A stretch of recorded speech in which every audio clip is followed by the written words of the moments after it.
नमस्कार, Rajesh sir classes में आपका स्वागत है। इस वीडियो में परागण किसे कहते हैं तथा परागण के प्रकार क्या होते हैं, इन बातों पर चर्चा होगी।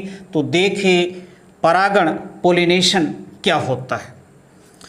पौधों के पुष्प के परागकोश से परागकणों नर भाग का उसी पुष्प के अथवा दूसरे पौधे के वर्तिकाग्र मादा भाग पर पहुँचने की प्रक्रिया को परागण कहते हैं।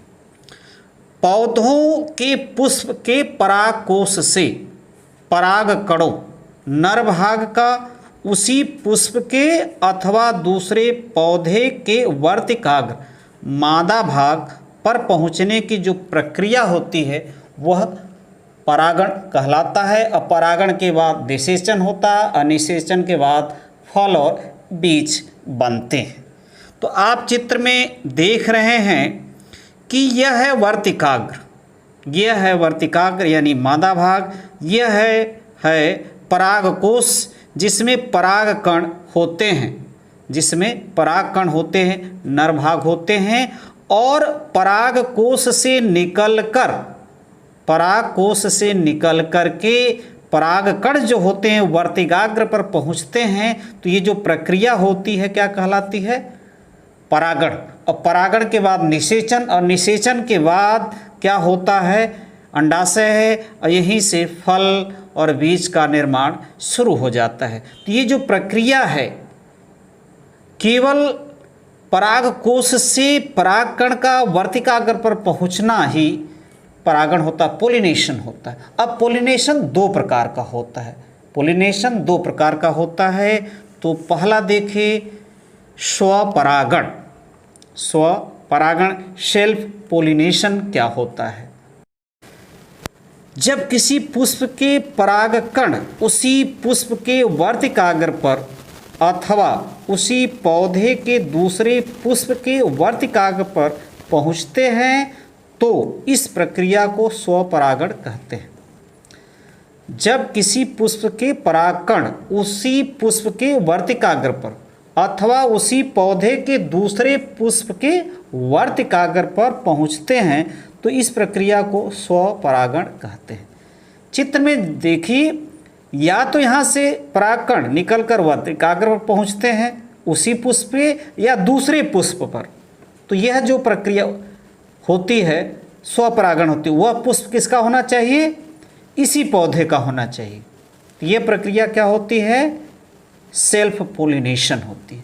अब देखिए, स्वपरागण में किसी बाह्य माध्यम की आवश्यकता नहीं होती है। स्वपरागण में किसी बाह्य माध्यम की आवश्यकता नहीं होती, क्योंकि दोनों एक ही में होता है और दोनों का परिपक्वता समय यानी दोनों एक साथ बनते हैं। इस कारण दोनों एक साथ, देखिए स्वपरागण में क्या होता है? परागकोश से परागकण और वर्तिकाग्र दोनों का जो निर्माण होता है, मादा भाग का जो निर्माण होता है, एक साथ होता है। इसी कारण स्वपरागण होता है।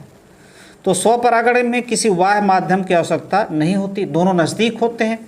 मूंगफली, गुल, मेहंदी, खट्टी बूटी इत्यादि में स्वपरागण होता है।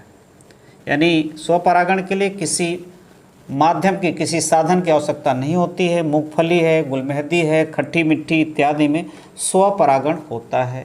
अब देखिए, परपरागण किसे कहते हैं? परागण दो प्रकार का होता है। पहला था स्वपरागण, दूसरा है परपरागण, क्रॉस पोलिनेशन। जब किसी पुष्प के परागकण अपनी प्रजाति के किसी दूसरे पौधे पर लगे वर्तिकाग्र पर पहुंचते हैं तो इस प्रक्रिया को परपरागण कहते हैं। जब किसी पुष्प के परागकण अपनी प्रजाति के किसी दूसरे पौधे पर लगे वर्तिकाग्र पर पहुंचते हैं तो इस प्रक्रिया को परपरागण कहते हैं। यानी परपरागण की जो प्रक्रिया होती है वह एक ही प्रजाति के अलग अलग पौधों के पुष्पों के ऊपर होता है। और वहाँ क्या था? स्वपरागण में एक ही पुष्प अथवा एक ही पौधे के पुष्प में होता था। अब देखिए, यहाँ क्या होता है? इनका जो परागकोश है और वर्तिकाग्र है, यानी परागकोश में परागकण का निर्माण, वर्तिकाग्र का निर्माण अलग अलग समय पर, इनकी परिपक्वता अवधि अलग अलग होती है। सब पौधों के लिए। इसी कारण ये पर परागण इसमें होता है, एक साथ नहीं होता। एक साथ होता तो क्या होता, स्वपरागण हो जाता। तो इनमें वर्तिकाग्र अपराग कण जो होते हैं उनकी परिपक्वता अवधि यानी बनने की जो अवधि होती है अलग अलग समय होती है, इसी कारण ये पर परागण होता है। और पर परागण के जो पुष्प होते हैं वो आकर्षक होते हैं, इसमें मकरंद रहता है, इनके बीज भी क्या होते हैं, बड़े बड़े होते हैं। और स्वपरागण में क्या होता है, पुष्प छोटे होते हैं, आकर्षक कम होते हैं, मकरंद नहीं होते, इस नाते उस पर कीट पतंग मधुमक्खियाँ आदि नहीं आती हैं। अब देखिए पर परागण के लिए वाह्य माध्यम की आवश्यकता पड़ती है। पर परागण के लिए वाह्य माध्यम की आवश्यकता पड़ती, जैसे वायु, जल, कीट पतंग, पशु पक्षी इत्यादि। यानी इनके लिए वायु जरूरी है, जल, कीट पतंग, पशु पक्षी इत्यादि। जैसे सूरजमुखी, मटर, गेंदा इत्यादि में कीटों द्वारा पर परागण, मक्का, गेहूँ, धान इत्यादि में वायु द्वारा पर परागण होता है। यानी सूरजमुखी, मटर, गेंदा इनके फूल के आकर्षक होते हैं, बड़े होते हैं। इनमें मधुमक्खियाँ, कीट पतंग क्या करते हैं, आकर्षित होते हैं और दूसरे पुष्प पर पहुँचते हैं और वहाँ से परागकण उसके वर्तिकाग्र पर, दूसरे पुष्प के वर्तिकाग्र पर पहुँच जाता है और पर परागण हो जाता है। मक्का, गेहूँ, धान इत्यादि में वायु द्वारा पर परागण होता है। नमस्कार।